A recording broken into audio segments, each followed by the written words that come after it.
Hey everyone, I hope all is well. This stream should be good. If not, let me know in the chat because this came out of nowhere because I was sitting down watching TV, just chilling. I decided, you know what? I should go live right now because I got some stuff to say about some stuff that happened on Smackdown, especially in regard to Giulia and some of the other nonsense I'm seeing online that is triggering me. What's up, Maya? I need to stay off Twitter. I feel like I am being triggered more often online. I don't know what's going on. I just scroll. I'll doom scroll, and I see one thing after another.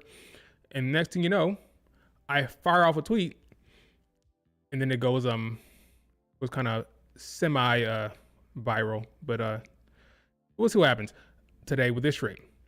Giulia's on the main roster is what we needed. Giulia braids thing is insane. So I've been ignoring that, by the way. So there's this whole thing online about her braids, and it's sometimes it comes in and out. Like they bring it up and then it goes away, and then bring it up and it goes away. Now it's back because she has the box braids, and they're saying, "Oh, it's culture appropriation." I don't have time for that type of dialogue. It's a waste of time. It's a waste of time.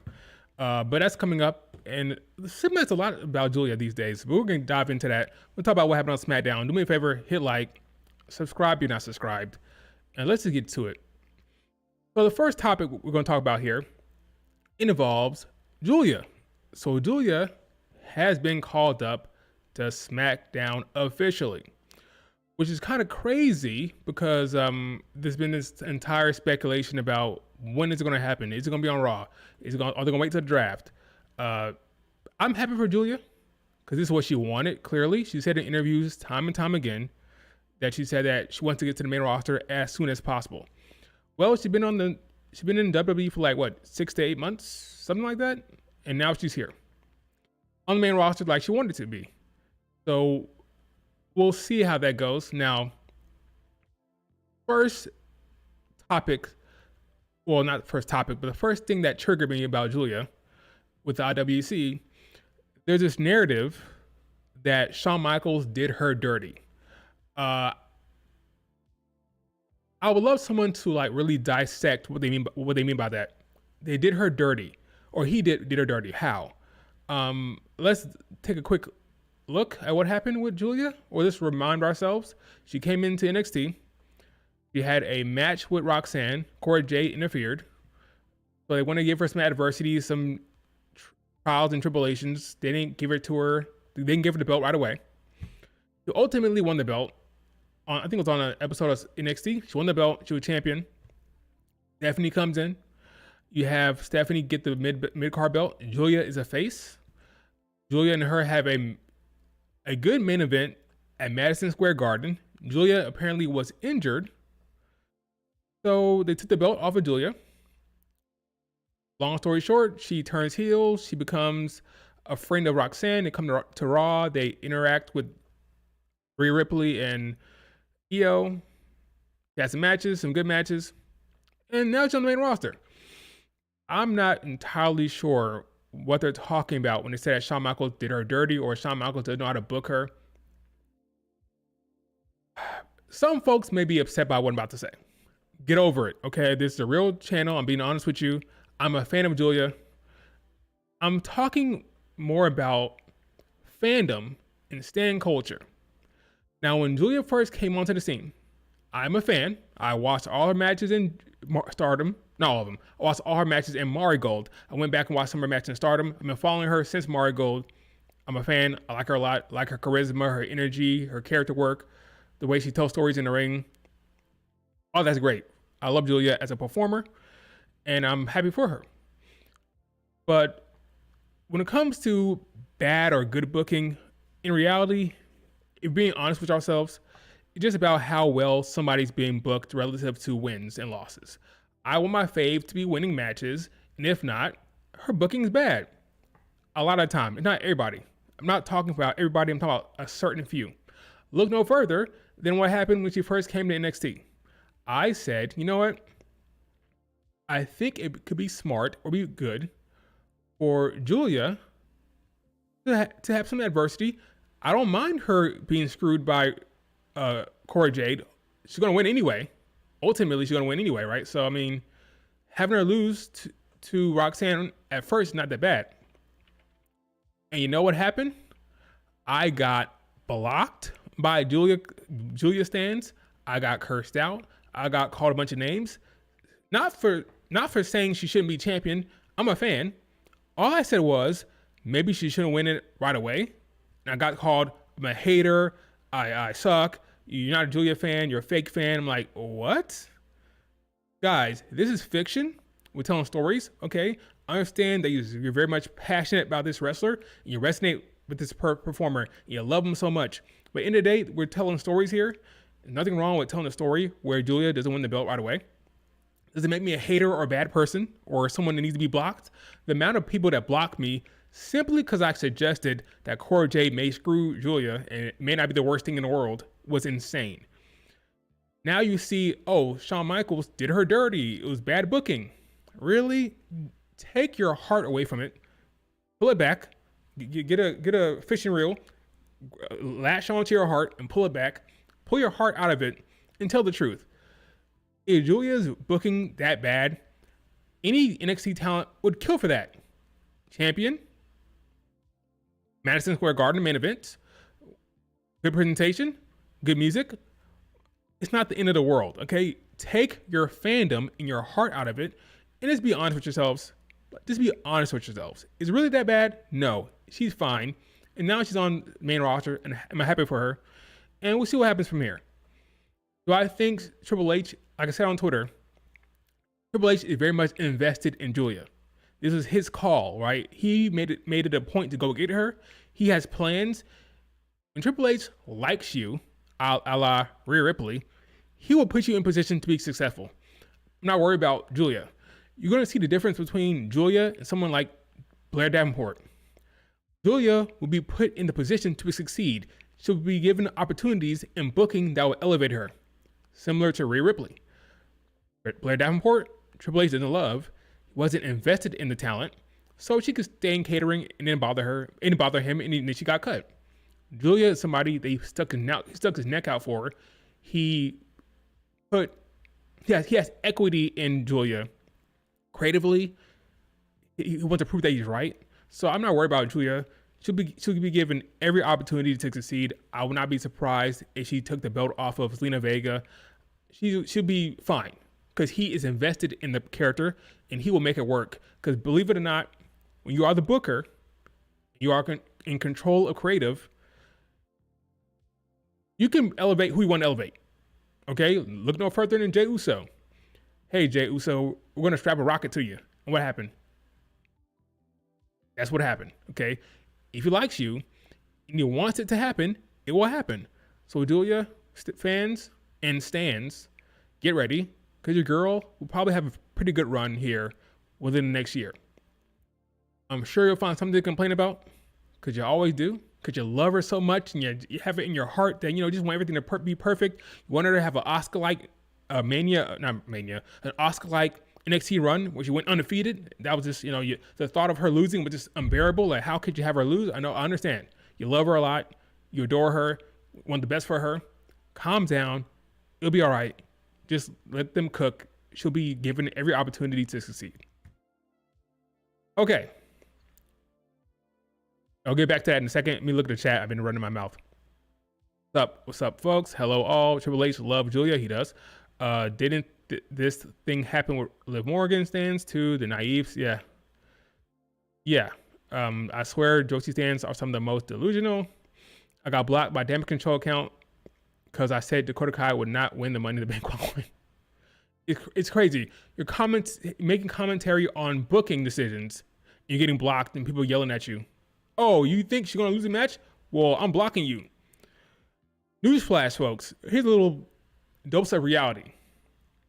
These people that you adore and you will give your heart to, you give it your lung for, you amputate a leg for, they don't really know you. They don't love you. Okay, you're fans to them. That's all great that's all great. But you don't have to act like you're talking about your family member or your brother or your sister because they don't care about you that much. Let's be honest with you. I'm just trying to be honest, okay? They don't like you. They don't know you. They're not invested in you. You don't have to act all crazy about these fictional characters on TV. Okay. I'm sorry to tell you the truth. They're fictional characters. They don't know you. They don't like you. They don't want to know you. Okay. You don't have to go all crazy and attack people online for these characters. It's okay. We're talking about creative decisions. Whether someone's going to win or lose, a planned match is not the end of the world. Stop putting your heart into it. This is a TV show, for the love of God. Triple H said, I can't have Giulia and Io on the same brand. Well, people should be happy that Giulia is away from Rhea Ripley, right? Because people think Rhea Ripley is killing the division. So you want Giulia on Raw, on SmackDown, if you're a Giulia fan, apparently, right? Joshi stands are a bit too much, but they are passionate. Yeah, of course. You can be passionate and not be rude and disrespectful and over the top. I'm passionate about wrestling, clearly. I'm doing a damn stream about it. You want to see me telling people they should go to hell and die and their account should be suspended because I think Giulia might lose a match. And I'm using her as an example. I'm not picking on Giulia's stands. I'm just using her as an example right now because last year, during that whole Cora Jade thing, it was kind of crazy how the IWC reacted to my suggestion that ended up being true that Cora Jade might screw her. Oh my God, the horror, they're screwing her. She's being buried. Get a grip. Okay, so that was, so I'm happy for Giulia. Again, I think she'll probably dethrone Zelina Vega. I don't think she's going to win Money in the Bank. Do I think she's going to win the match? I think so. I think she's going to win. Either her or Charlotte Flair. Zelina Vega taking the pin. I can see a scenario where Giulia pins Zelina Vega in a good match, goes to Money in the Bank match, loses, but then comes back and has a feud with Zelina Vega because Zelina Vega is upset that she got pinned. You can put the belt on Giulia. So you have her walking around with that U.S. title. Go to Japan with the U.S. title. You can do some stuff there, some marketing. I'm sure Triple H will have her best interest in heart because, again, he's invested in this talent. So no worries, folks. Don't have to be acting all crazy. Giulia will be fine. You'll be fine. Can we talk about this segment, though? Alexa Bliss was talking to Saxton here. She's happy. She won her match. She sees Charlotte Flair in the corner of her eye. She walks over to talk to Charlotte Flair. And she's trying to appeal to Charlotte Flair's better angels, saying, hey, Charlotte Flair, I want to talk to you because back in the day in NXT, you were nice to me. You were kind to me. It was like a real, actual story that happened in real life. Charlotte Flair's like, I remember that. I'm still heel Charlotte Flair. I have a wall up of this facade. You can't touch me. You can't reach me. Leave me alone. I don't want to talk to you. I don't remember that. I am interested in this because it's clear to me, my storytelling brain is going off. It's telling me that we're going to get some actual character development for Charlotte Flair. Charlotte Flair will develop here. Now, based on the storyline set up here, it makes sense for Charlotte Flair to continue to lose. So I'm thinking that Charlotte will lose the Money in the Bank match. Will she take the pin? Probably not, but I think she'll lose. And after the match, Alexa will come back and say, so you sure you don't need me? You sure you don't want to talk to me about stuff, you know? I think that's where this is going. In order for that to happen, Charlotte Flair has to keep losing. So I wouldn't be surprised if Giulia wins the match, Charlotte loses, she's upset, walks backstage, and in comes Alexa Bliss again for another segment to next week. Giulia walks out looking like a star. They're putting Giulia here in this segment with Alexa Bliss, Charlotte Flair, big stars. Hey, everyone, look at your new Smackdown member here. Good spot for Giulia here. Again, she's going to get the rocket strapped to her. I'm thinking mid-card championship for her, but we'll see. No, I don't think she's winning Money in the Bank. No, I don't think she's going to be dethroning Tiffany anytime soon. Tiffany has people lined up. She has Jade, got Naomi, okay? What's going to happen when Bianca Belair comes back? The top title has storylines lined up for Tiffany. So I think Giulia it's been moved to the mid card right now because SmackDown's mid card is bare. You got Chelsea and her gang. You got Zelina Vega. You got B-Fab and Michin who are going for the tag titles. The mid card scene is bare, and I see Giulia being the champion over here with the quickness. I don't know how Zelina Vega fans feel about that, but I believe with the quickness, Giulia will be champion in the mid card scene on SmackDown, being the equivalent to Lyra right now. Hey, what's up? Oh, SmackDown Women's Division has a lot of stars. It does. I can't wait to see Giulia prove everybody wrong. What do you mean? Who's saying what about Giulia? He has doubters? Well, everybody has doubters online. Everybody has doubters and naysayers. So Charlotte should have a faction. In your opinion, it would help her character and the division. Yeah, I agree. I wouldn't mind a faction for Charlotte Flair. Give her Fallon Henley. Give her JC Jane. That'd be cool. Give her not Kalani Jordan, but Kiana James. Charlotte Flair has been training with Kiana James a lot, so that'd be cool. The only way I see Tiffany losing her title is with Money in the Bank. Well, Naomi could do that probably. But yeah, I thought this was an interesting segment. I like they're doing Alexa Bliss and Charlotte Flair. Big spot for Giulia. We'll see what happens going forward. Speaking of SmackDown, this was a good show, by the way. I'll give SmackDown 8.5 out of 10. A solid score. SmackDown was good. I like everything they did in this show.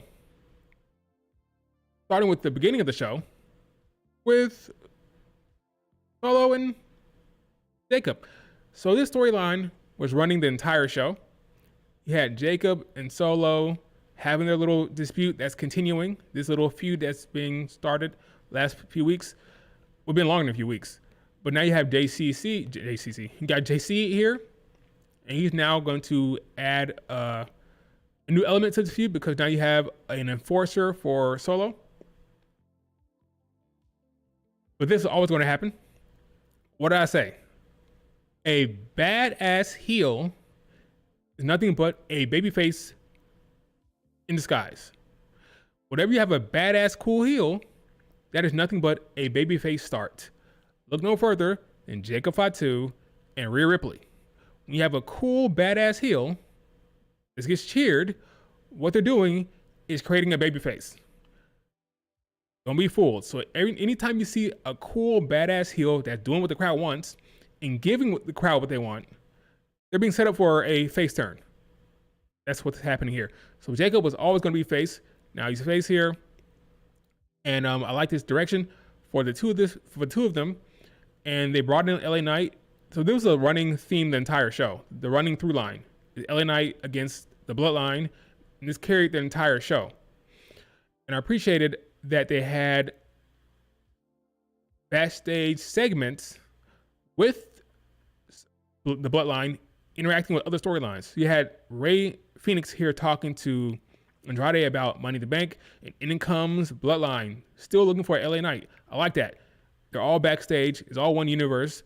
They should have storylines intertwining, overcrossing. I like that. That's how it should be. Everybody's backstage. Everybody, men and women, they're all backstage. So you should be seeing storylines intercutting other storylines, overlapping, people in the background, walking over. I like that. Makes it feel like one universe. So I appreciated this. And this ran the entire show. So later on, when Solo was having his match, LA Knight came out again to continue the storyline that had been running the entire show. And that is when that led to the LA Knight JC match, which was fine, So I like what they're doing. I like how there's a one main storyline throughout the entire show that continues, and it works well. You see Solo winning, and then immediately LA Knight comes out again to interact with them. It continues, leads into a one-on-one match between JC and LA Knight, which LA Knight loses. So JC wins his first match on the main roster. It makes sense. You had an interference from Solo Sikoa. I think something happened after that. And then you end with the same story beat at the beginning of the show. At the beginning of the show, it was Jacob trying to confront Solo, And Solo was saying, "Say I love you," like you mean it, basically, right? And we end the storyline for the show the same dynamic, the same two facing off, like they're in caps. Start with Jacob and Solo, you end with Jacob and Solo. Good storytelling. Why haven't they done this the entire time? I don't know. This SmackDown was good. I'm confused about why we haven't been seeing this the entire time. I don't understand.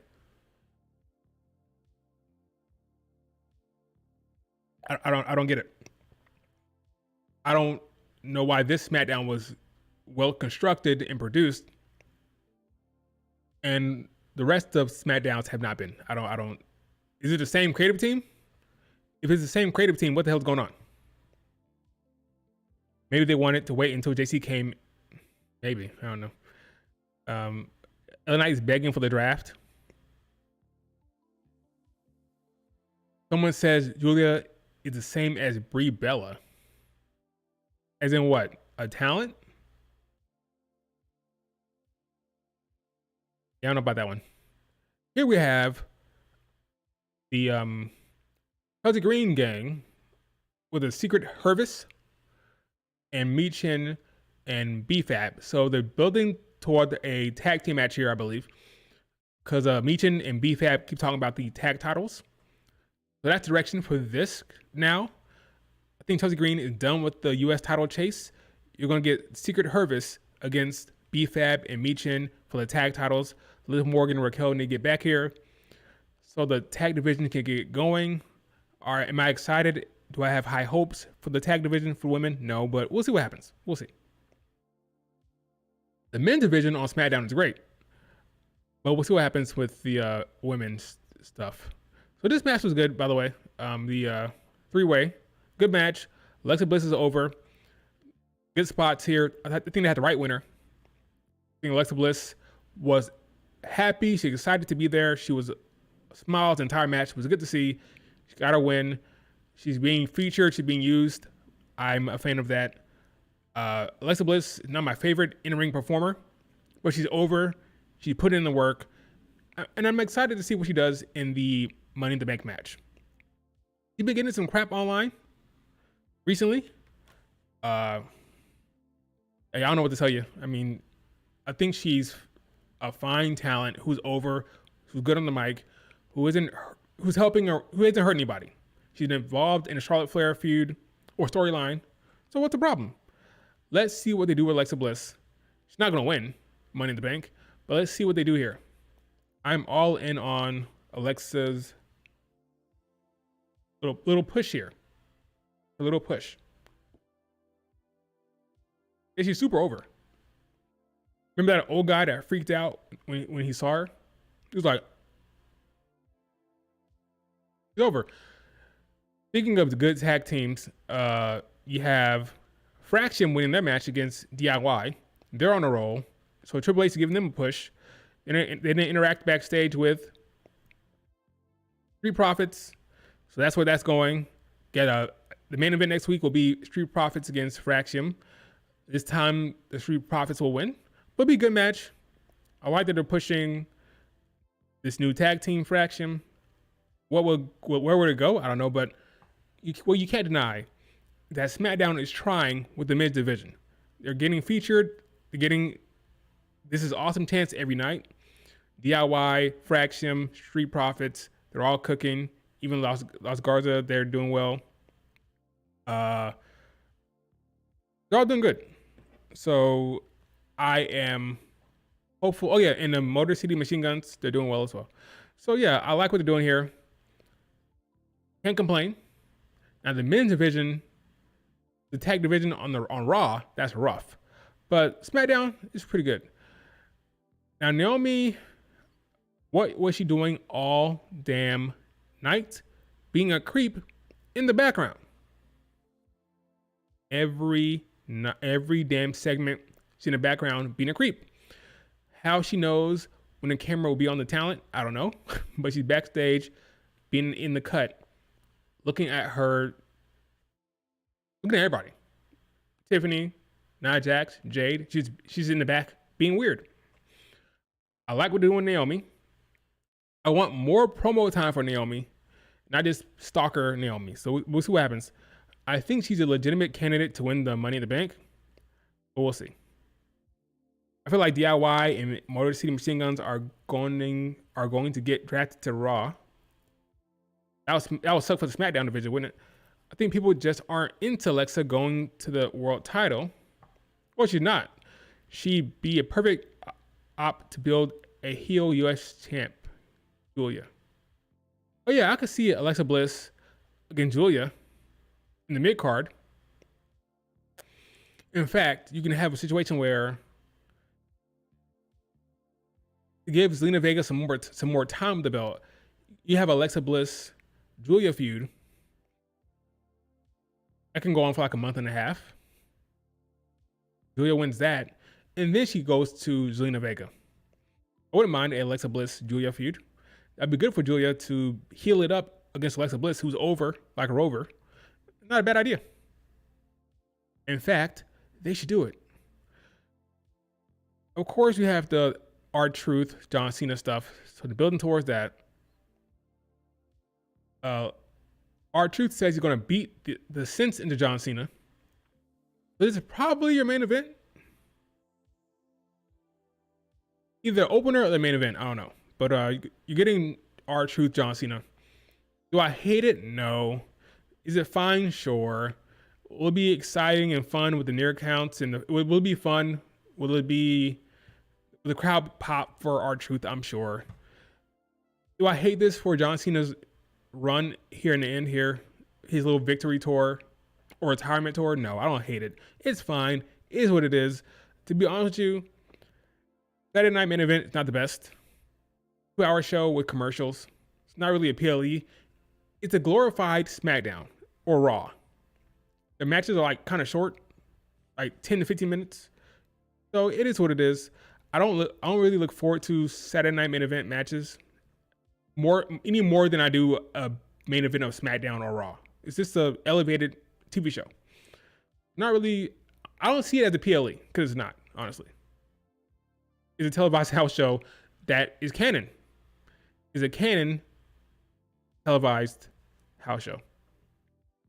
But the matches are kind of short. Here we have another feud. Not really a feud, but a series of matches between Melo and Aleister Black. These are good matches.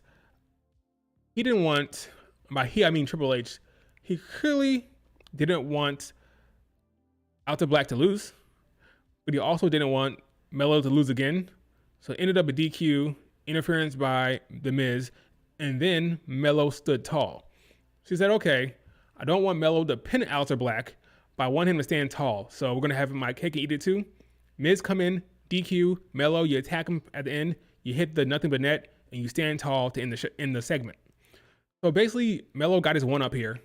So Aleister Black won the first one, or the first segment of the first show. This show, Melo wins by standing tall, basically. Even though he didn't get the DQ, because the DQ win went to Aleister Black. So Aleister Black technically won again, but it's DQ. Melo stood tall, so it's okay, right? According to Triple H's logic. We'll see what happens next time. Next match. We'll see what that goes. Already talked about Giulia. Oh, here we have Drew McIntyre. So Drew McIntyre is pissed at Damian Priest. I feel like Damian Priest is holding on to his coattails. Damian Priest is nothing without him. You're trying to get rid of Drew McIntyre because Drew McIntyre had a better career, and he thinks Damian Priest is jealous of him. So at Saturday Night Main Event, that should be the main event, honestly. The main event should be Drew Damian Priest in the cage match. So at Saturday Night Main Event in the cage match, Drew is hoping to be done with Damian Priest once and for all. Honestly, this should be the end of the feud. I think Drew McIntyre should win. And I think this should be the end of it. Can it be the end of it without a draft? I don't think you can bring Priest back to Raw Because if you remember, they sent Damon Priest to SmackDown to move away from Rhea Ripley, and they sent Drew McIntyre to SmackDown as well. So they can't split them in the draft. So I just think that in the feud, Priest had to move on to something else. And I think Drew McIntyre might go to Jacob Fatu route, but we'll see what happens. But it's a good feud, good matchup, but I think it needs to end now with the damn cage match. Triple H is strapping the racket. Triple H is strapping the rocket to Jade and Giulia. I agree. I think if it wasn't for Naomi's, well, not Naomi, if it wasn't for Jade Cargill's injury, she'd be champion right now, I believe, honestly. So you probably would have beaten Nia Jax at Mania if it wasn't for the injury. Why did you block me on X? It takes a lot for me to block you on X. If I blocked you, you probably deserved it. But I don't remember. I don't know that your name, so I can't say why. I don't know why. But if I blocked you, you probably deserved it. Because it takes a lot to get blocked. Here, see this interaction here? I like this. Against, once again, you have Drew McIntyre cut a promo. He leaves the ring, goes to the back, and what happens? Solo comes out. Interaction. Storylines crossing over. It's one big universe. I like it. Do more of this is what they should do. Do more of it. Not less, do more. I just think the production was great. The production all around was awesome. Same creative team, but last night it was actually good. I don't know why. Triple threat match. Solo, Ray, and Jay. Are you guys okay with Solo winning? I am, but I'm curious. Do you think Ray was going to win it? I'll say this. Ray Phoenix had a Mania match. Solo didn't. I like what Solo is doing good character work, good work with Jacob in the bloodline. He deserved this spot. I'm okay with Solo winning this match. Hey, what's your opinion on Triple H as a writer for WWE?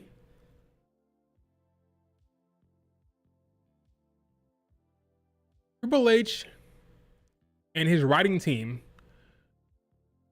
is good when they give a shit. It's clear to me what storylines they care about. Storylines that they care about get good attention, and they're pretty good. They're good more so than not. When they don't care, when they're kind of lackadaisical and they're kind of lazy with it, then it's not the best. So yeah, it is what it is. He's good when he cares.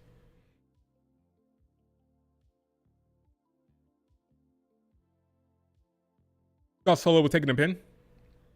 That would have been crazy. No, I think Solo deserved this spot. Doing good work, good character work, good promos. Let him cook here. They need this. They need a heavy like him or bigger talent like him in the ring anyway. I like it. Good stuff. You're going to have some more bloodline shenanigans, some LA Knight stuff, some Jacob stuff. Good stuff here. I like it. Anyway, moving on. What else happened on this show? Oh, yeah, so he won. Like I said, he won. Again, the entire show was built around, the backbone of the show was LA Knight, Solo, and Jacob. That trio and that feud and that storyline was the backbone of the entire show, went the entire length of the show, which was, I like a lot. I love when they have one storyline on the entire show as like a real storyline, like the entire length of the show, from start to beginning. This is from start to beginning. From start to end, I like that. So that's good. They even gave Legado some stuff. Got the feud here with Legado. You know, I think his name Bruno. Bruno left, or Bruno's angry at Santos. What's going to happen with this? Where's it going? Are we heading to a breakup? I don't know. But they're giving them something. They're trying. This is every week. There's new build. There's a new story beat every week. That's good. Not my favorite storyline. I'm not invested in it, but they're trying, and we'll see where this goes. Legato could be Wyatt's 6th next feud.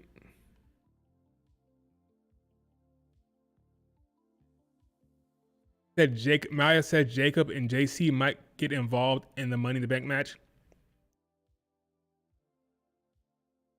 JC for sure. Jacob, I'm less so sure about that because he's kind of like having problems with Solo. But yeah, I can see some bloodline interference for sure. There's no way they don't come down there. I think Solo will lose, but I do think JC is getting involved for sure. Shinsuke's back. Did he go anywhere? Shinsuke is going after Aleister Black. That's a solid storyline for Aleister Black. Shinsuke, Aleister Black, those are good matches, I'm sure. It's something to do. I don't hate it. Makes sense. Aleister is a face. Shinsuke is the heel. I can see where I like this. I don't have a problem with it. I feel for Shinsuke sometimes. I feel like he's not really prominent on the show. They're using him as an enhancement talent, kind of. But this match will be good. We'll see how long it goes. Be good. It could be good. I'm not hating on it yet. Good on Shinsuke.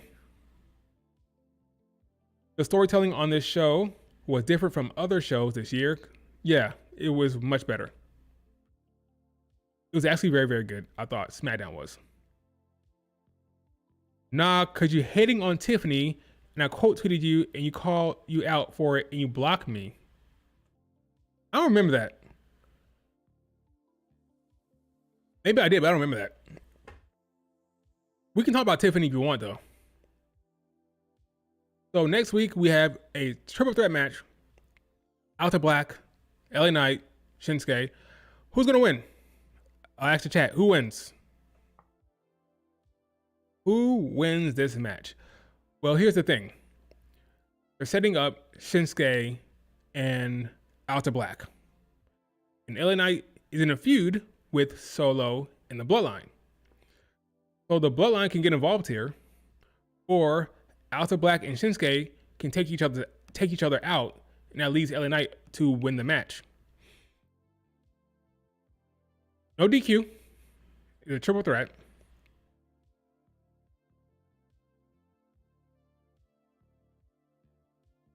This is hard.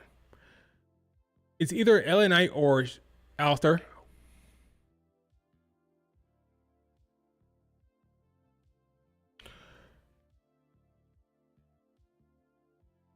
I don't know. I'll go. Wait, Solo was in the match. That's the thing, though. Solo is in the match.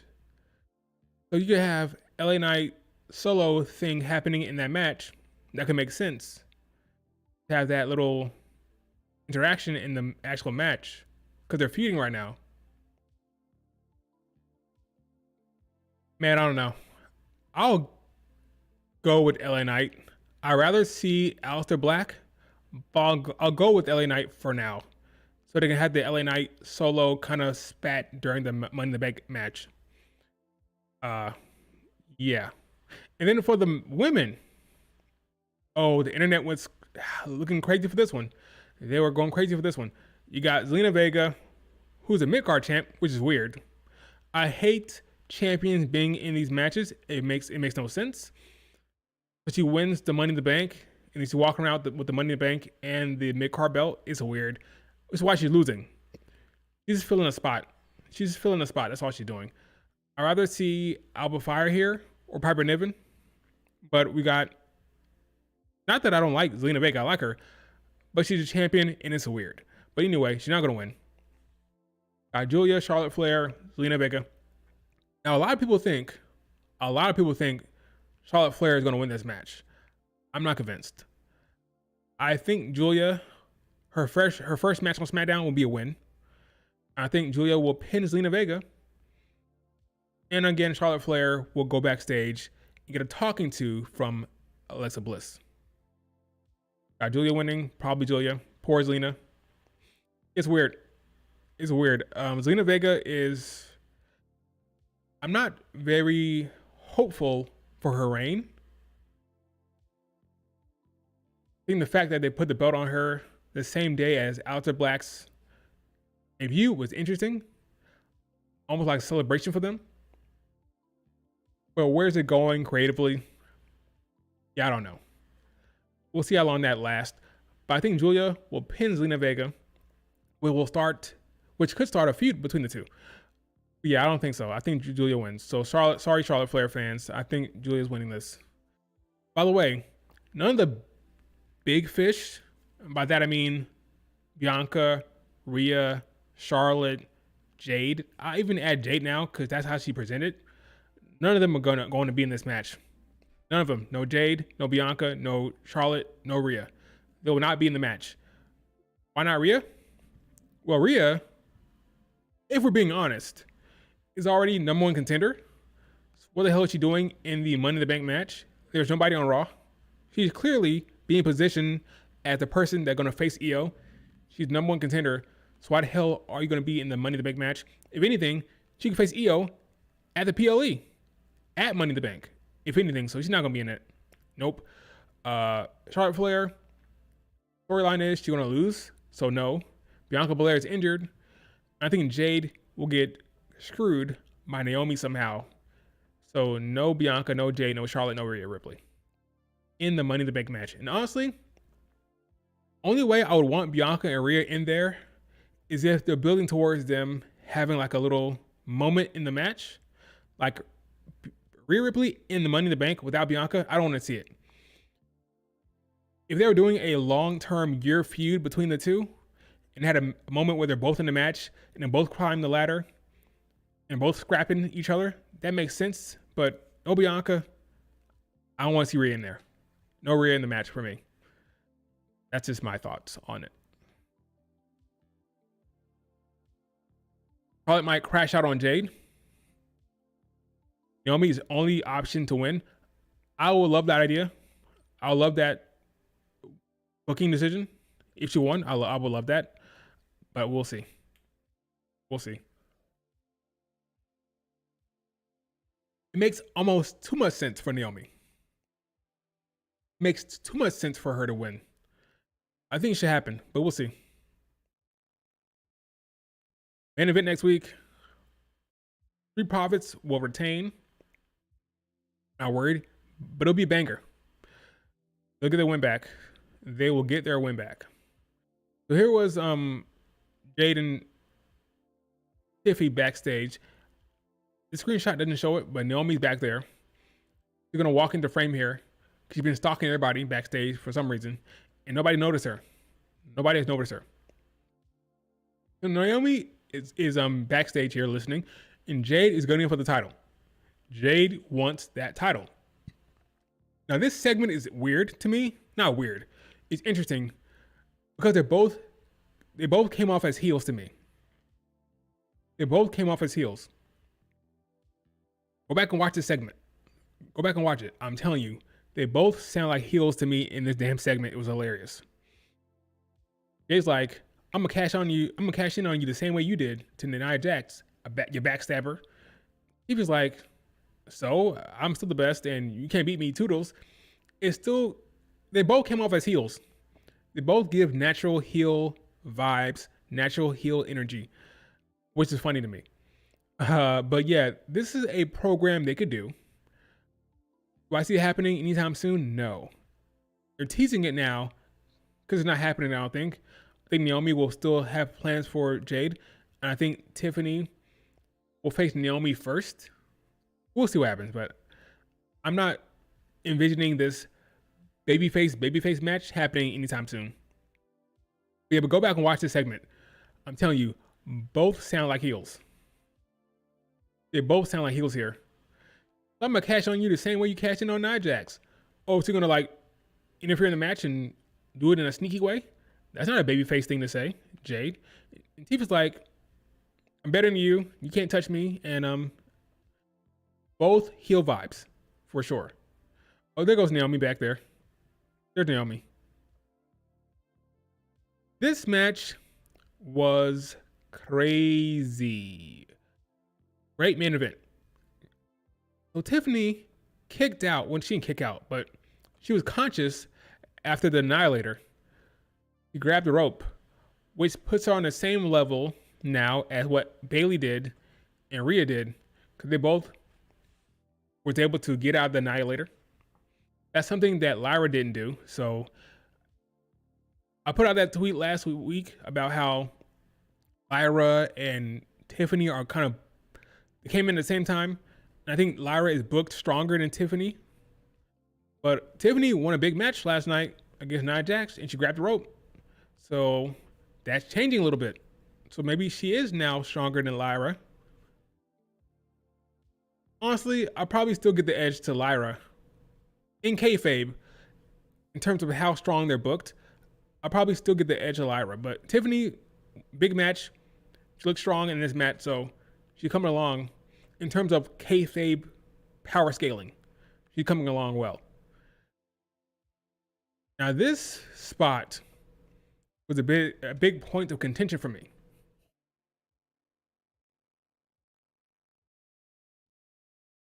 During the match, Nia Jax grabbed the chair that Naomi brought down to the ring.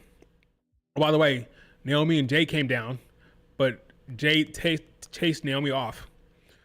So she grabbed the steel chair here, and Tiffany delivered a powerful, stiff-ass dropkick.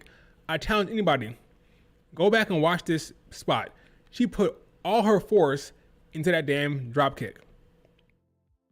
Fair enough. It looked good. It looked great. And to be fair, I like Tiffany when she does this. I'm a fan of how stiff her offense looks. One of the things I like about her. So I can't talk out of both sides of my mouth. I like how stiff her offense looks. So technically, I just love this. Right? She put all her force in that damn chair shot. Now, what I saw online was nothing but praise. Nothing but praise about this spot. Wow, she was inspired by Sari. Sari taught her well in NXT. That's what Sari would do. Look at that great drop kick. Oh man, it's great. Ha ha ha. That's all fine. That's all fine.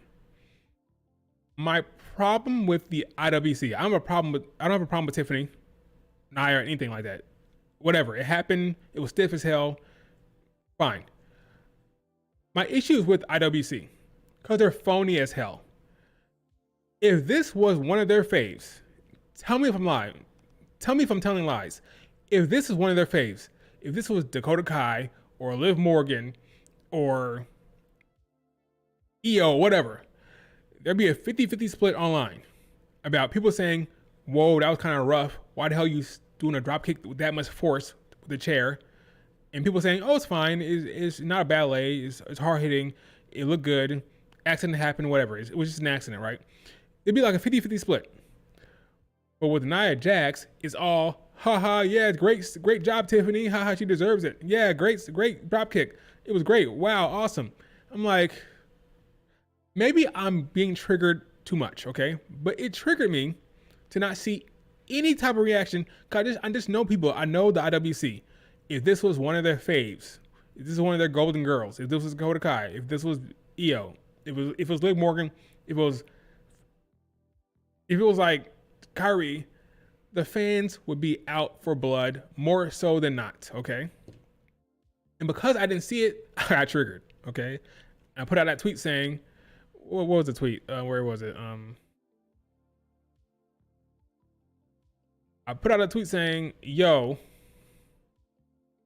why y'all be tripping? I didn't say that. Let me see. Here it is. Said, okay, I'll say it. So dramatic. So Timmy Stratton drop kicked the fuck out of that steel chair, knowing damn well Nia Jax's face was behind it. Now I got posted open, and all I see is praise for the spot. Fine, that's fine enough. My problem is with I just don't buy that it'd be the case if it was somebody else. I just don't buy it. But if it was your fave face behind that chair, if it was Dakota Kai, Io Sky, Liv Morgan, etc., something tells me the reaction would be different. You'd probably be calling Tiffany reckless, but because it's Nia Jax, it's okay for her to get fucked up. I stand by that tweet. Let me see the reaction real quick. Let me see. That literally happened to Io. Liv Morgan, that's a lie. That didn't happen. Io did it to her. Everybody praised it. That's a lie. That did not happen. Why did it have 21 likes? I hate the IWC. I hate the IWC. I hate the IWC. Why does it have 21 likes? He even admits it. He says, okay, I'm not talking about the exact same situation. Exactly. So what are you talking about? 21 likes, right? Let's see. If it was the other way, Nia Jax isn't safe. I agree. Botches happen, but trying to make something look as real as possible is the goal. That's fair. I appreciate this comment. It looked real. It looked good. It looked awesome. It looked great, right? I'm talking about the IWC and their bullshit. That's what I'm talking about. It looked great. Unpopular opinion, Nia Jax is supposed to protect herself. Come on now. Come on. She drop kick the hell. She put all her force in that damn drop kick. All of it. All of it. Okay. That's actually a really good point. I do think you're right. Well, thank you. Actually, Nia Jax is supposed to protect herself. Okay. Yeah. Okay. Nia Jax had plenty of time to hold the chair with one hand and protect her face. Nia Jax had the chair backwards. Let me tell you something right now. I don't care how she held that chair. She put all her, go back and watch it. She put all her force in that damn drop kick. It don't matter if she's holding it the other way around, that thing will hit her in the head. It was going to hit her in the head, no matter what. But that's just me. Am I off? Am I wrong? Let me look at the chat. Maybe I'm wrong. Maybe I need to be put in my place. Let's see. Tiffany is sloppy to me. I wouldn't even say she's sloppy. She's aggressive. She's stiff as hell. It's a dangerous spot to do. I don't know what the producer told her. Did the producer tell her to put all her force in that? I doubt it. I doubt the producer told her to do that. Let's see. Liv got cut open 3 times versus Io. The one I remember against Io was the one where Dakota Kai's knee brace caught her. Remember that one? It wasn't necessarily Io. She got caught by Dakota Kai's knee brace.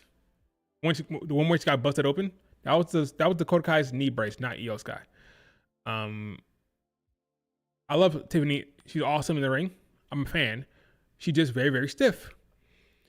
And when it comes to chair shots, it'd be dangerous. That's all I'm saying. I don't mind a drop kick with no chair. Put all your force in it. Put all your force into it. Great. But the fact that the chair was there, she's like, no, I'm just going to drill this thing. It was interesting. I don't blame her. It's not her fault. Whatever. It looked great. If Nia Jax fine with it, if the producers are fine with it, fine. But that chair shot was dangerous. A little dangerous. I like her aggressive style, to be clear. I like her aggressive, stiff style. I do. So I'm not even going to front. I like her style. But I just thought that spot was, again, I'm more talking about the IWC's reaction, not Tiffany. It's not commentary on Tiffany. It's a commentary on how the IWC seems to be okay with stuff happening to Nia Jax versus their faves and other women on the roster. That's really what I'm getting at. I just want some consistency from the IWC. That's all. So Tiffany won, and she ugly cries. She always does that face when she wins. Good for Tiffany. I'm a Tiffany fan. Awesome stuff. I loved it. Very good main event. Tiffy reigns supreme.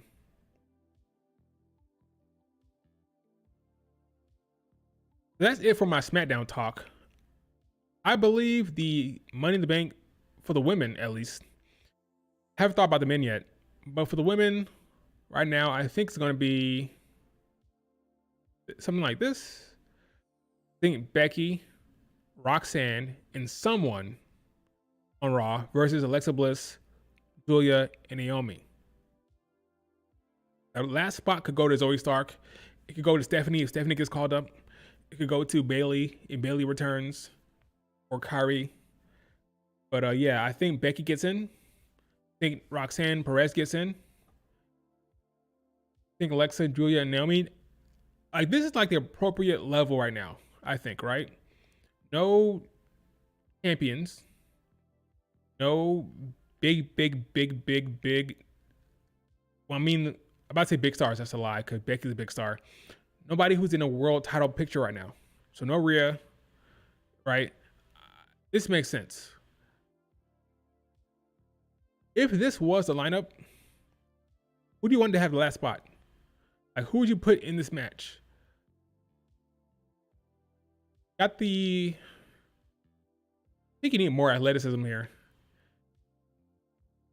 You need some more explosive talent here. Honestly, Stephanie or Zoe Stark. There's Naomi can move. She got some spring to her, but we need some more athleticism. You want to have some cool spots, you need some athleticism. You need some athletes. So for me, Zoe or Stephanie would be the last one here. Right now, you have Becky, you got Alexa, you got Giulia, you got Naomi, you got Roxanne Perez. Not a lot of high flyers, not a lot of big jumpers. So I think you need to have some more athleticism here. So Zoe or Stephanie for the big spots, yeah. Liv Morgan, tag team champions. Could it happen? Maybe. Do I love that for this spot? No, I want some more athleticism here. Give me these explosive athletes for the last spot. Chelsea Green can't be in it, my guy, because Chelsea Green lost her qualifying match last night. Last night was Chelsea Green against Michin versus Alexa. Chelsea lost. So there'll be no Chelsea Green in this match. There's no powerhouse this year. That's true. Was there a powerhouse last year? Was Raquel in last year? We need a powerhouse and some athletes. I think there'll be no powerhouse this time around, folks. There'll be no powerhouse. But I do think we need to add an athlete. So I'm going Zoe or Stephanie. Replace Giulia with Jade. I don't think we're going to get a Jade, Bianca, or Rhea Ripley, or Charlotte Flair in the match.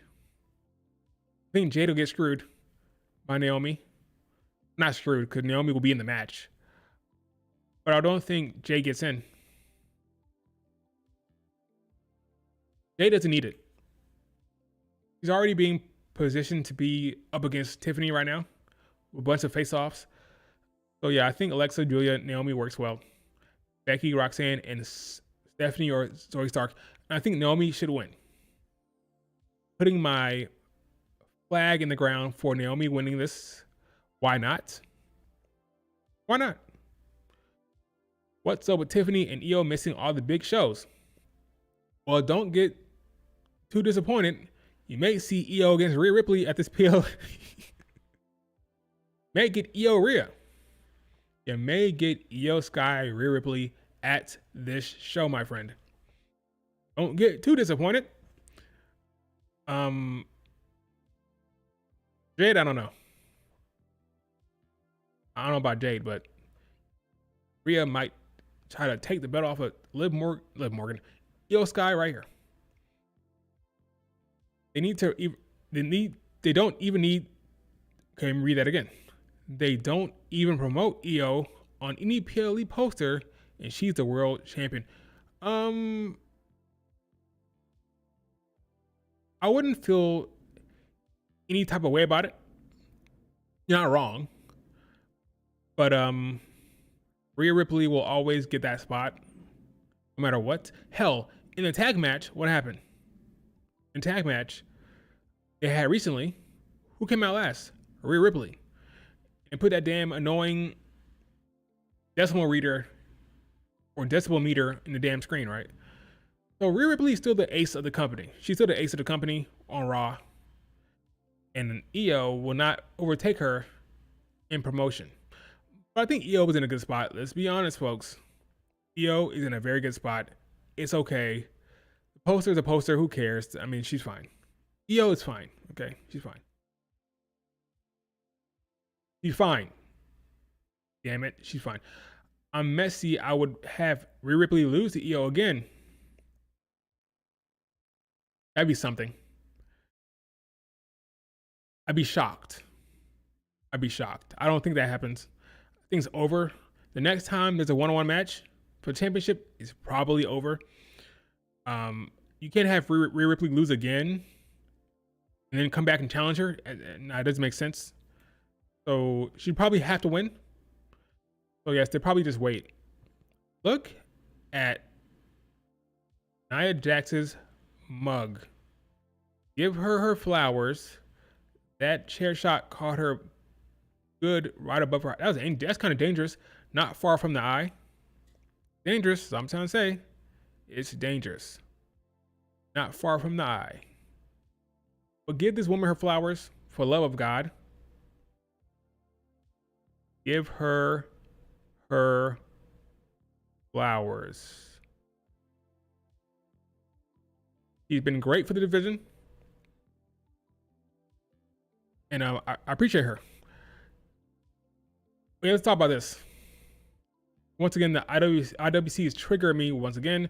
Let's talk about Giulia again and Rossy Ogawa. So Rossy Ogawa we didn't take to anything, on a YouTube video, talked about Giulia and how Giulia wanted to travel to Japan to face Nanae Takahashi in her last match. Nanae, I meant Takahashi. You couldn't make it because she is being booked by her employer, WWE, and he also said that she wanted to come watch the match, but she couldn't because she's busy. Which makes sense because she is being called up and she is set for a Money in the Bank match against Charlotte Flair, or a qualifying match against Zelina Vega and Charlotte Flair, the day before the show. Literally, the day before the show will be the Money in the Bank qualifier, where she'll probably beat Charlotte Flair and Zelina Vega. Well, obviously, she can't make it. The responses to this tweet, my goodness, it's always one way with It's always one way with working with WWE. That's why partnering with WWE is a no-no. It just means WWE said no. Shake my head. How stupid do you have to be? He's employed by WWE. There are matches that are set for her. You can't be in this United States Wrestling Money in the Bank and fly to Japan to then wrestle Nanae Takahashi. She has plans. They have plans for her. She's on the main roster. That's not how this works. It's common sense. And I'm watching these clowns. It's tribalism. It's just tribalism. Getting upset and saying that, oh, WWE won't release her. Are you mad? Are you mad? This clown behavior. Clown tweets. Look at this fool. What's your point? Her main roster debut, she was jobbed out in her. What? What an idiot. Idiot.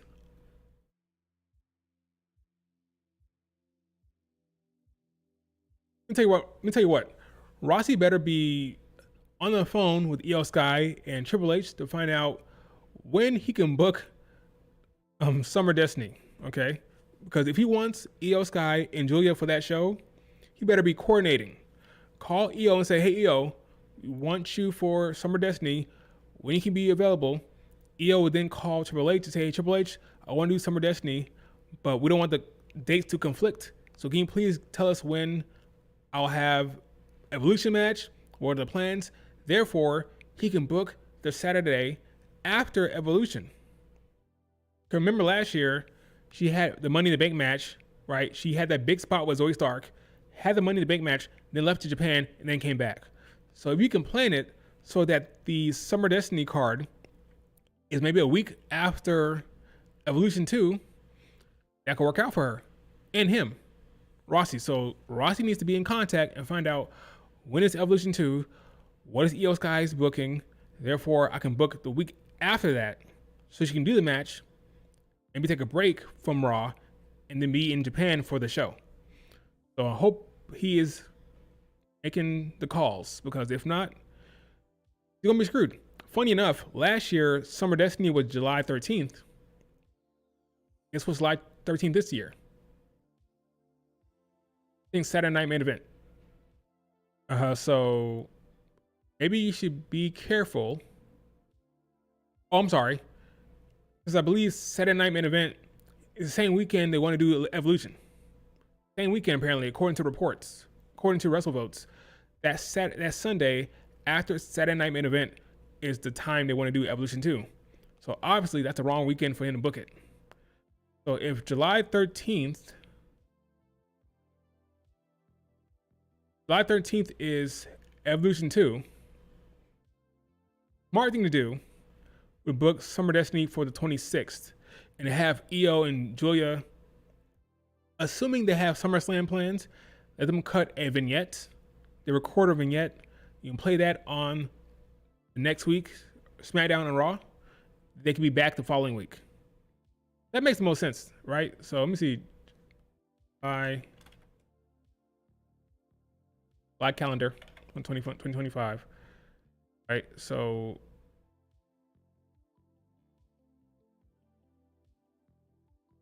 let's see. This, yeah, here it is. Sure, right. So if, let's say for argument's sake, that Evolution 2 is here, well then he needs to book Summer Destiny for the 20th or the 19th. They can shoot vignettes for this week. For this week. Record vignettes in advance. They can be over there for the 20th. They can come back for this week. So yeah, that's what I would do. Summer Destiny, July 19th. That's their best bet. Assuming Evolution 2 is the 13th. But he needs to call. He needs to call Triple H and call Io and Giulia and ask them, hey, what are the plans so I can coordinate this? As crazy as it sounds, he needs to book around Evolution, around SummerSlam, if he wants those big shows. Because I know he wants to do Mayu against Io. Want to do Mayu Io? Well, you got to know what the stretch schedule is. So Evolution, no, it's not. Evolution is not going head to head with All In. All In is on Saturday. Evolution reportedly will be on Sunday. Let me pull this back up. So All In is the 12th. AW. Yes. All In is the 12th. In the afternoon. After All In, that's Saturday Night Main Event. Then the next day is Evolution 2. So counter programming only happens when the shows are happening simultaneously. There's no such thing as counter programming the next day. That's not how it works. There'll be no WWE show happening during All In. All In will end before Saturday Night Main Event. The next day will be Evolution 2. So Rossi is smart. He'll book Summer Destiny for the 19th. If Io goes to Margot this summer, it's probably going to be a tag match. I can see that. Io Mayu versus Utami.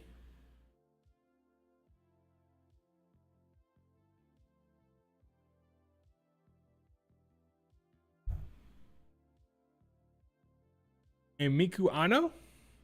Miku Ano is the most popular talent they have. She has the most merch sales. Well, at least before Mayu. So I'll do Utami Miku Ano against Io and Mayu, or you do Utami and Giulia versus Io and Mayu, or you do Giulia versus Utami. Giulia said she wanted to face Utami. Guys, been like a feud, like a little rivalry between Utami and Giulia. So they could do that at Summer Destiny. Now imagine Giulia walking into Summer Destiny U.S. champion. It'd be cool for Giulia to come back with a belt, main roster belt. We also have EO with the belt, maybe, assuming he didn't pull the trigger on Rhea Ripley. That'd be cool. That could be cool. If Rossi is smart, Mayu versus EO would be the main event. I agree, but I could see them doing a tag match as well. But Mayu EO is the money match. That's the money match. I'll do Mayu EO.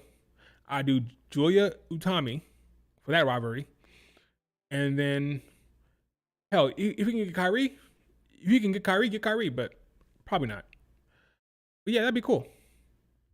Pretty cool. I love that idea. Mayu and the Flying Penguin versus Megaton. I don't love that. I don't love that idea, Solar. Sorry. Fed fans don't even know who Mayu is.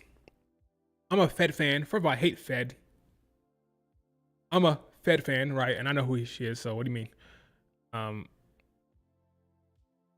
EO versus Mayu next year, maybe. Or this year. He needs to coordinate with Triple H and the WWE. That's what he needs to do. No. There'll be no EO in Stardom. That's a no-no. That will never happen going forward. It's over. That's done. EO is a Rossi girl. That will never happen. That will never happen. But yeah, I think people who are trying to say that the WWE are denying her to go, she's employed. She's being paid by WWE. They have plans. She's in a qualifying match for Money in the Bank. She's going to be in the Money in the Bank. They need her for the actual show. That's absurd to be upset by that. Please do fuck off. Please. Funny how AW tried Rhea best not say Mariah my name in 4-way match.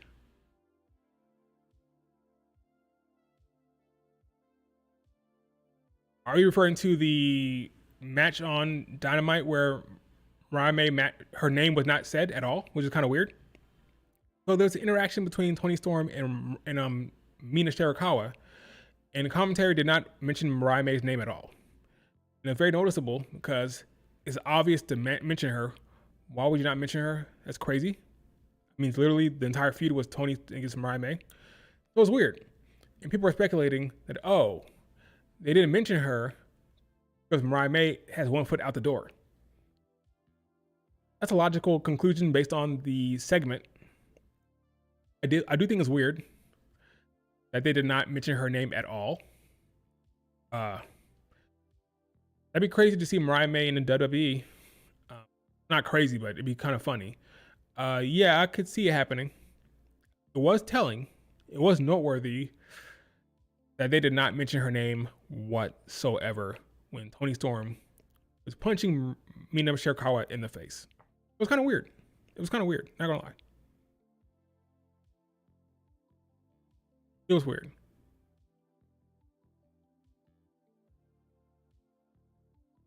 Koki Amare is healthy. I'm happy for Koki. I'm happy for her. She's back from an injury. She's a star. As you can clearly see, her in-ring is not there, but if she could get her in-ring down, boy, oh boy. But yeah, her in-ring is kind of lacking, to be honest with you. To be honest, it is, but I'm a fan. I like her a lot. Not a lot, I like her. We'll see. We'll see what she does. Anything else? Any other questions about anything? I've said my piece, I think. I've said my piece.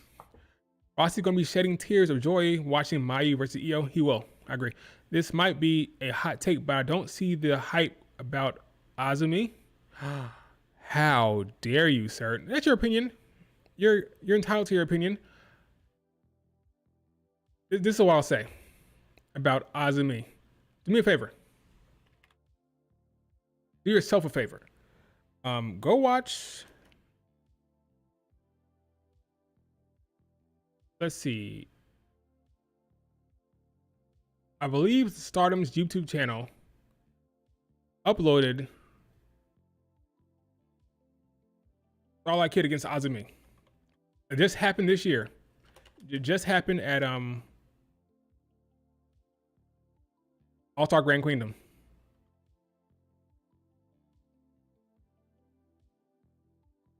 It's a top 5 match for me. If you watch that match, you say, I don't really see the hype, then fine. Then no harm, no foul. But I think you should check it out. In fact, I'm gonna put it in the chat right now. This is Starlight Kid versus Azumi, 1-on-1, All-Star Grand Queendom this year. Watch that match. If your takeaway is, I don't see the hype. Sure, fine. But I think she's a great talent. Her match this week in AEW wasn't the best. Wasn't the best produced match, but she's a hell of a talent. Quick, she's fun, she's creative, she's fast. Not the most explosive. She's not a high flyer like Starlight Kid, but she's very, very capable of moving. She's they call her the high speed champ or high speed queen for nothing. Don't call her that for nothing. She is the high speed queen, the queen of high speed. She's very, very good. AZM. I've heard AZM. I've heard Azumi. Heard Azumi. I've heard it all. Heard Azumi. The way she pronounces it is Azumi, as in like as. Not Azumi, Azumi. That's how she pronounced it, Azumi. That's how I say it. AZM. To this day, Monet still calls her AZM. I hate it when people. Oh, I just read that one. Even if you don't like someone initially, that doesn't mean your view can't change. Yeah. Look no further than Liv Morgan. Liv Morgan, I thought was fine. Now I love her. I love it, Liv Morgan now. She put in the work. She's exciting. She's good in the ring. She does good work, good character work. She's awesome. I'm a fan of Liv Morgan. That wasn't always the case. But things can change for sure. I'm always open-minded. What about Hannon? I was a Hannon hater, kind of. Now I'm coming around. I see the talent. I always saw the talent. The talent was always there. I felt like the character was kind of cookie cutter. I didn't feel the character was real. I couldn't connect with it. I couldn't resonate with it. But I think the storyline with Hazuki helped me see a different side of Hannon. And now I'm more on board with Hannon. I see the vision. Okay, I can see her winning the damn 5-star GP this year. I can see her dethroning Saya Kamatani. I can see it. I understand the vision. I get it. I see the potential. I see the athlete that she is. I see the talent that she is. I want to see more character work from her, more storylines, more promos, more stuff like that. But Hannon, I see the vision. So you can change. Things can change. Your mind can be opened. Maybe AW ruined your. Yeah, maybe it is. Maybe AW did ruin your view of Azumi. Azumi is a hell of a talent. A hell of a talent. Teddy's trying to recruit Azumi to AW. I agree. I think she is. I think she is, and I think it's gonna happen. I think it's gonna happen. I think Azumi will be in AW eventually. I think so. I always say Starlight Kid, WWE, Azumi, AW. It's a guess. I don't know. It's a guess. Oh yeah, while we're on the topic of Joshi moving around, another thing that's triggering. If you search Suri on Twitter, look at some of these reactions. Um, there is a segment of the Joshi stands that are unbearable. Forgive me for wanting to see Suri in the promotion that I watch the most. I hate this whole idea where fans get upset when someone wants to see a talent go to the promotion that they actually watch. Oh, I love AW. I love to see Suri go there. Oh, I love WWE.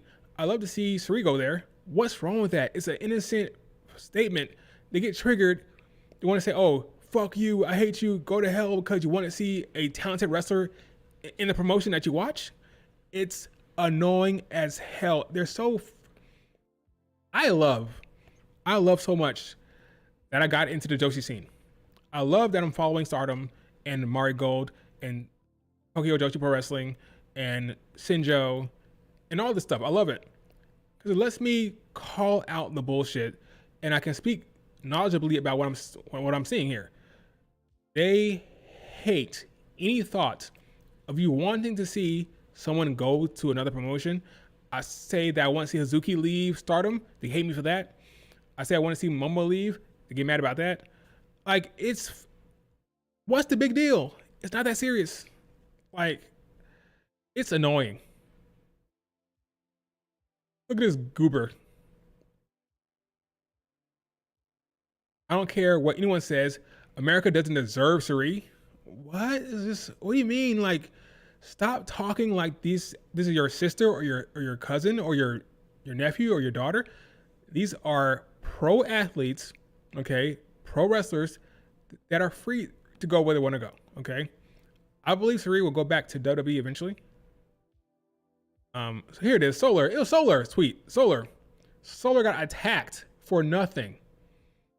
Solar said, there is nobody I want to see go back to WWE. Get that success more than Suri. She deserves that second chance. I guarantee that she'd be a home run. I agree. I would love that for Suri.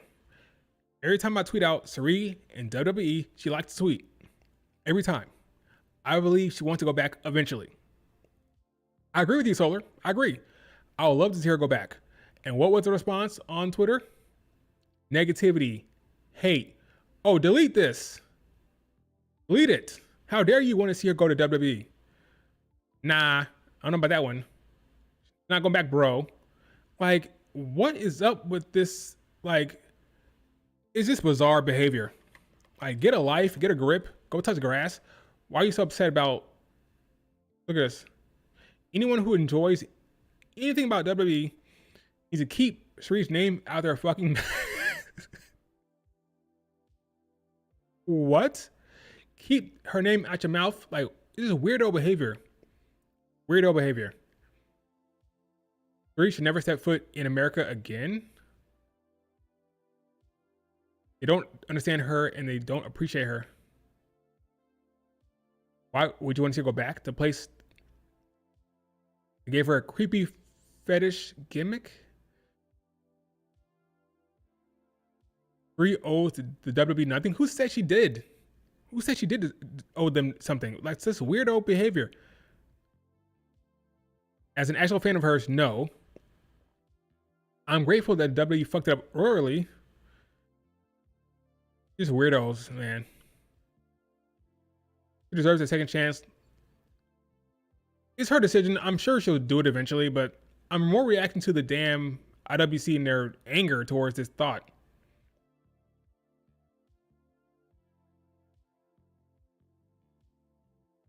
It's just weird. It's just weirdo behavior.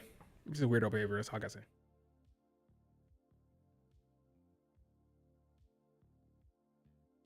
Solar, I'm sorry you had to experience that. Your fear is Suri will win the IWGP belt? I don't think you have to worry about that. I'll be shocked. I'd be shocked. Suri just won that thing. That'd be very, very bad to do that to Sherry. I don't think they'll do that. I think Shuri will have a legitimate run, but I do agree with you. I agree. So I thought Mayu Iwatani was going to beat Shuri because I thought they're going to have Shuri beat Mayu, but that didn't happen. So because that didn't happen, I'm thinking, okay, maybe Shuri will have a longer reign here. But I agree, it is kind of weird because I thought in my mind they wanted Shuri under the Bushiroad banner. They wanted to have her locked down because Shuri was Wrestler of the Year 2024. I thought, okay, they're gonna put the IWGP belt on Shuri, so they have her under their umbrella, and she's so popular, and she's the Wrestler of the Year. So that's what they're gonna do. But they had Mayu lose to Shuri, so I don't know. But I agree with you. Kind of weird. I would love nothing more for Shuri to retain and Shuri to not get bogged down by that belt. Because let me tell you something right now. If Shuri wins that goddamn belt, she's gonna be locked down for a long time. She's gonna have a very, very long damn reign. And as much as I love her, I selfishly don't want her to have that long ass reign with that belt. It sounds crazy because I know that's what she wants. Talks about it all the time. She wants to have that damn belt for whatever reason. Because of the male version, the belt is prestigious. So she wants to have that belt. That belt, I'm sorry, it's a nothing belt. Okay? They gave it to Kairi Sane. They put it on Monet. They put it on Mayu for 2 damn years. I'm sorry. That belt has no storylines that are good. No real prestige or importance in my mind. I'm sorry. Sorry, Suri. I'll be happy for you when you win it, but I don't care about that belt. Maybe if they gave it actual storylines, like actual legitimate stories, then I'd care. But the red belt's here. The IWGP belt is down here. So that's not going to change anytime soon. Anytime soon.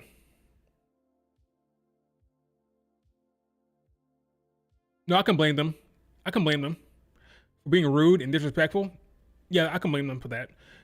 One thing to say, I want my fave to stay in Japan, sure. But saying, shut up, be quiet, keep her name out your mouth, blah, blah, blah, get out of here. Like, that was a different regime. That was a different regime. Look at Io. Look at Io. Look at Giulia. Come on, we know the truth here. We know damn well if Sari went to WWE now, she'd be treated like a god. Let's be honest with you. Let's be honest. You think they're gonna give her a bad run? Come on. We all know that's bullshit. Io is a world champion. Giulia is being pulled up to the main roster, getting great presentation. We all know if that the Sun Goddess came to WWE again, she'd be treated very, very well. Let's be honest with ourselves. So it's not bullshit. So what are you talking about? Like, oh, we're gonna put her in the anime outfit or the schoolgirl outfit. Come on, you know damn well that's not gonna happen. You know. And they know. They know that's not gonna happen. They're just being jackasses.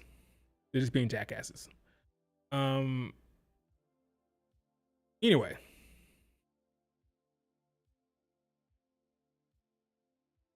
I think Suri would be booked better than Giulia, honestly. I think she'd be booked better than Giulia, honestly. I think William Regal and Triple H would want to right that wrong. William Regal would want to make it clear that we didn't get it wrong. That woman is great, and when she comes here, we're gonna treat her like a god. I think her booking will be awesome the second time around. That's just me. Maybe I'm crazy. Maybe she should stay in Japan because scary freaking WWE is gonna do her wrong again, I guess. I don't know. But I just think that's bullshit.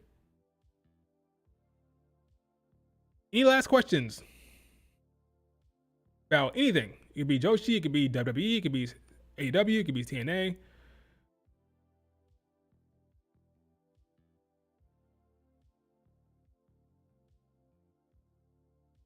I'm at least you're happy that Shuri gets to wrestle abroad. In your opinion, if WWE had to pick one, Mayu or Sri, who would they choose? Sri. It's about righting the wrong and proving they weren't wrong. I think they pick Sri. Honestly. Remember, 2024, rest of the year in Japan, they take Sri.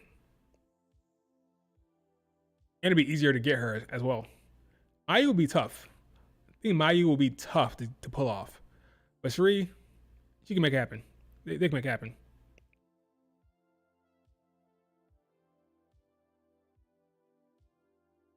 What do you think could make Sayaka Karara interesting?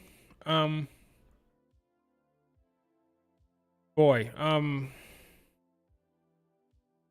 the character isn't the problem with me. Sayaka, she's fine. The character work is fine. The problem is, well,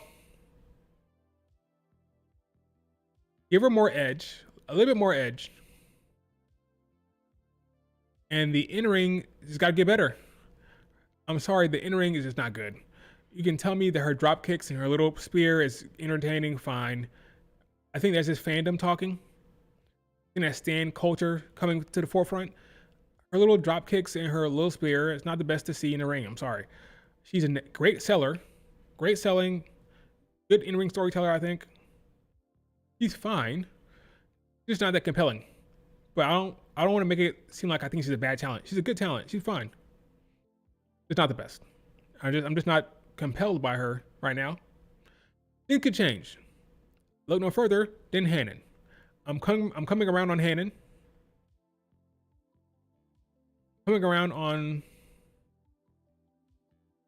there another Joshi talent that I was low on? Yeah. No one else. Yeah, I'm coming around on Hannon. We'll see. If Triple H brings foreign talent, it is because he has a purpose. Agreed. And a vision.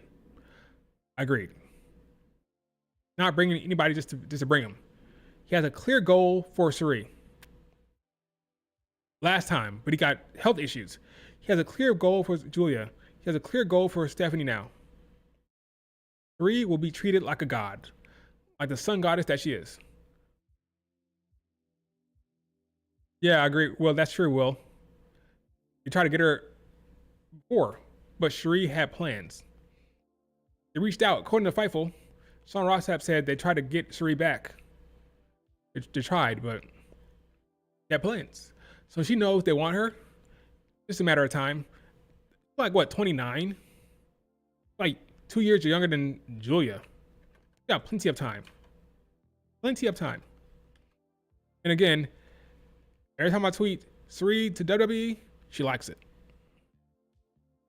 So I think 29. Yeah, she's 29. She has plenty of time to make the move. And I think it's going to happen. Once she gets this IWGP belt reign on her way, she's going to come.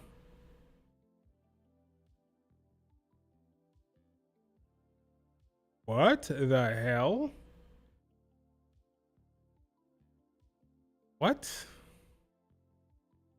With all due respect, I work for UPS and I never call in sick, no matter how sick I am. If I make it, you can too. Hey, Carlos, you dumbass. He's in close proximity with other wrestlers. You could pass on the virus. What? I didn't even read it yet. Let me read what she says. Spread my sickness. Agreed. Common sense. Carlos is a dumbass. What? In the era of COVID, you don't know that you don't want to go to a place to spread your sickness around? Common fucking sense.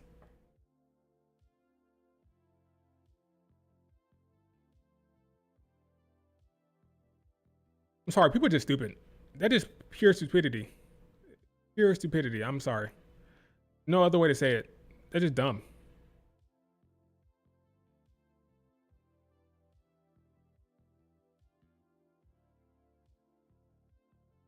3 is gonna get fed to Rhea. Oh gosh. Like EO, huh? Like EO, right? When will you guys learn? When will you learn?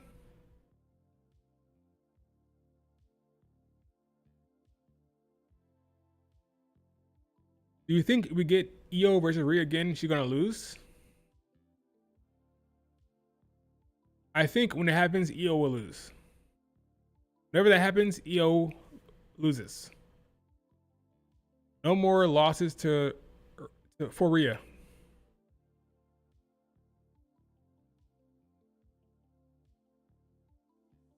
Could be wrong. I don't know.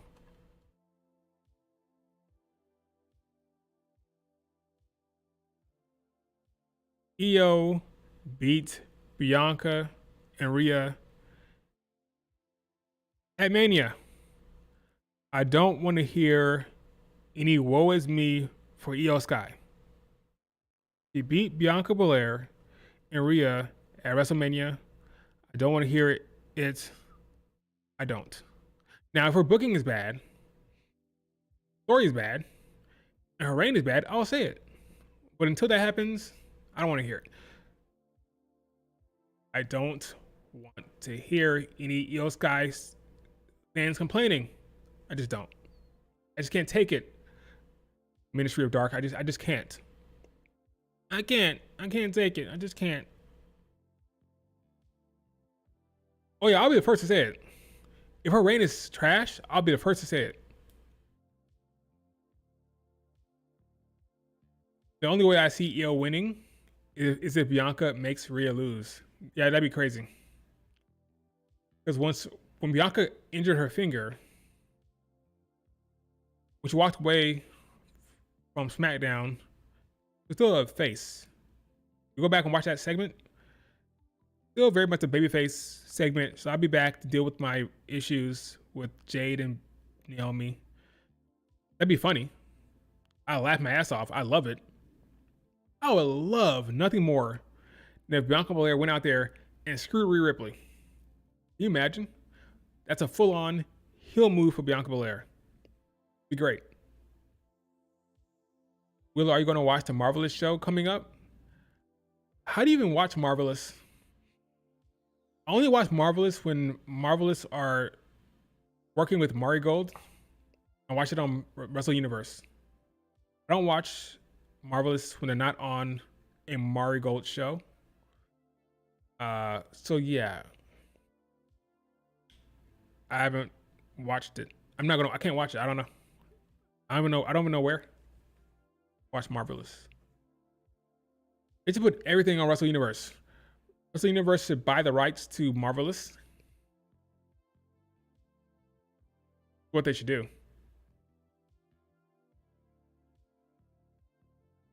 Can't wait for this match. I'm sorry, this PLE. Shine Forever. I mean, this thing is loaded, my friends. Nanaye versus Miku Ano, Tommy Mirai, Toyo Uzuki, Mayu Watani, Kami Aroha against Shiria Malka. I mean, bangers. Can't wait. Can't wait. Can't wait. It's gonna be great.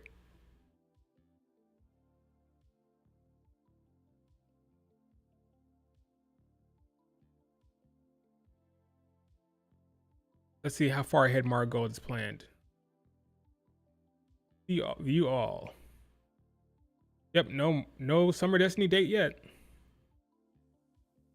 No Summer Destiny date yet. Anyway.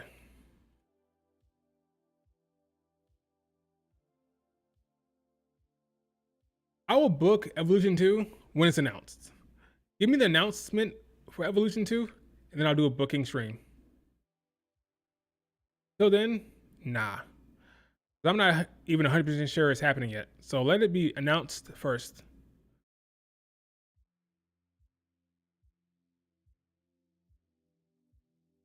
No, Slayer, because EO Sky stands will complain about every little thing. How many women's matches do you think will get at 2-night SummerSlam? Well, here's the thing. Evolution 2, right before SummerSlam. Strategically, right before SummerSlam. So he can say, hey, we don't have that many women's matches because we put it all on Evolution 2.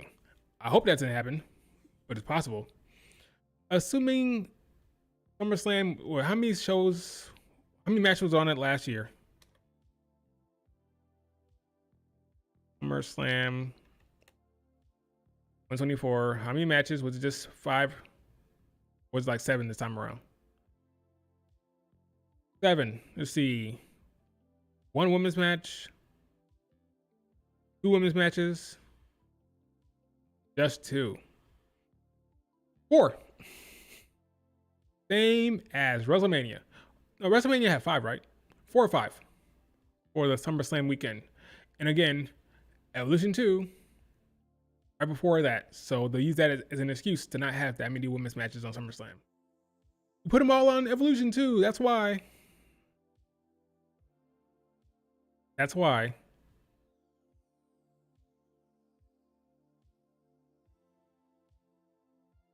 I was so excited for Evolution 2 before WrestleMania. And now I don't even care for it. Yikes.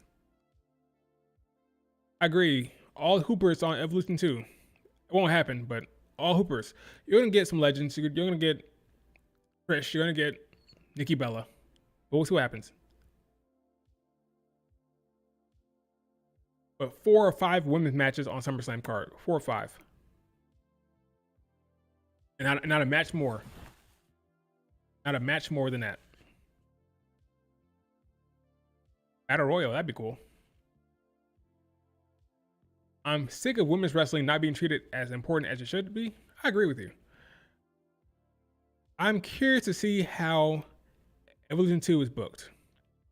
How is Evolution 2 going to be booked relative to SummerSlam? That could be interesting. It could be interesting, but we'll see. All right, folks. 5-10 more minutes. All the WWE main event this week was women's. That's true. We don't talk about it. Not enough people talk about it. I think more people need to say, hey guys, look at this. All women main events. That was a good week for women's wrestling for the WWE. All 3 shows had women main eventing. All of them. And they're all good.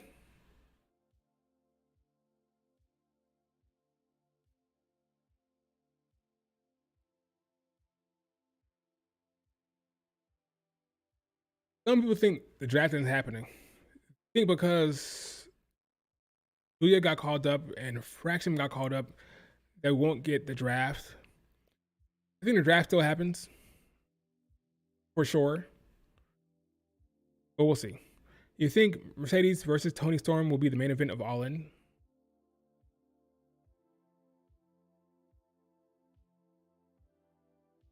That would be a funny weekend.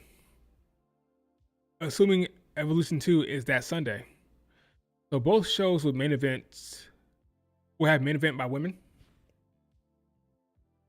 That'd be kind of crazy. All In is in Texas. Why not? It's in Texas. Mercedes, Toni Storm, why not? I think Tony Khan won't want to be showed up by WWE. I believe WWE will have a big promotion and marketing around the Evolution 2. So we probably have more women's matches on that card. Like, here's the thing. All In weekend, same weekend as Evolution 2. Will it just be 1 or 2 women's matches? That'd be a bad look. That'd be a bad look for old Tony Khan. May have to add more women's matches.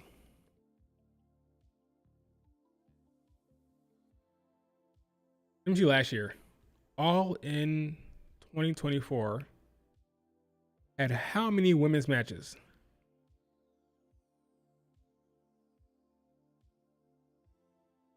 How many women's matches? That's a pre-show. 1,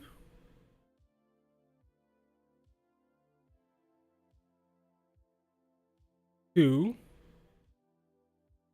2 out of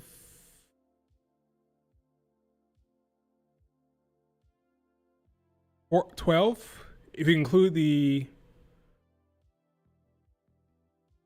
no, I won't include that. So 2 out of 9. 2 out of 9. If you ignore the pre-show matches. If that's the same situation, and the WWE have the Evolution card the next day, that'd be great.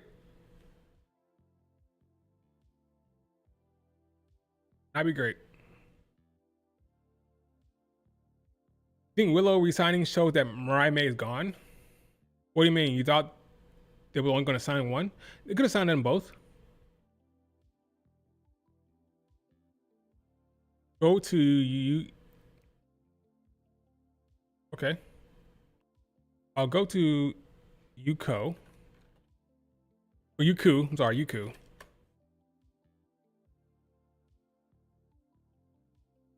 Go to Yuku. And search Marvelous. Are you telling me that it's going to be on there?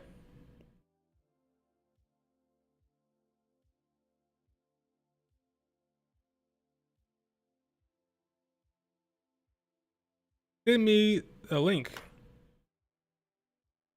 Marvelous.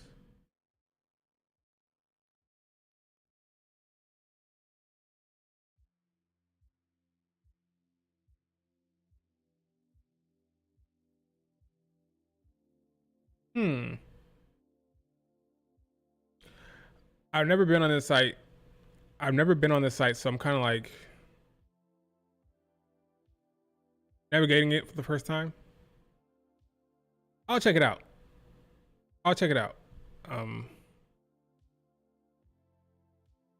This is what I see right now.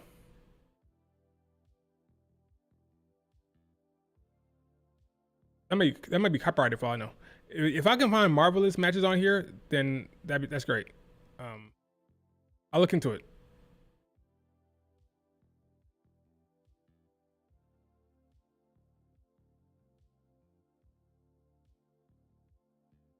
I'll look into it. There it is. Where?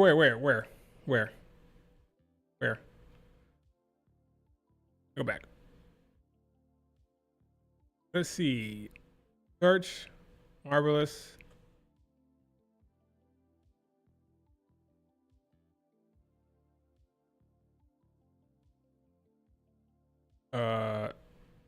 No. Why is it showing that? That's not what I want to see. What's going on here? Oh, I see. Try that again. Let's go back. Where do you see Marvelous Joshi Pro Wrestling? Right here? This was the 5th of May.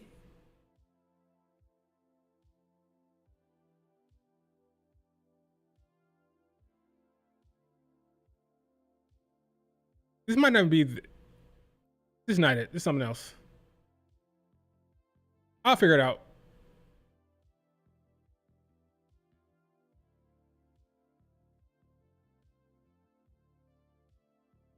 There's content on here, but is it up to date? Is there recent stuff? Scroll down. 2024, 2023, 2022, 2025. Let me do this.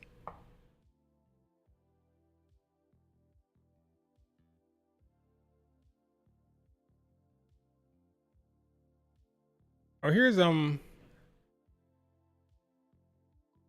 I ever watch this?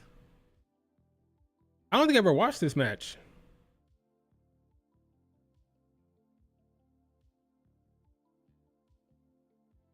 Is this an ad? Can I skip it? I'll look into it. I appreciate you. I'll look into it. I think there's an ad I can't skip.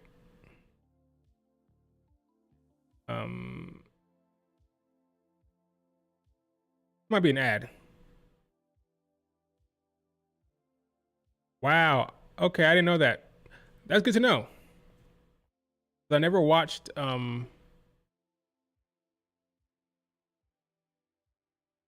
that match.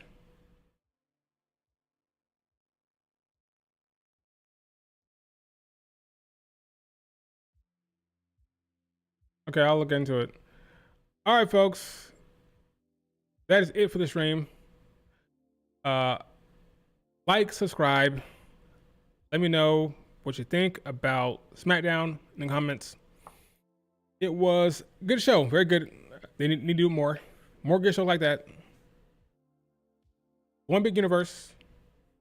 Thanks, Maya. I'll see you later. Peace. I don't know what this was. What's Nixon? Random as hell.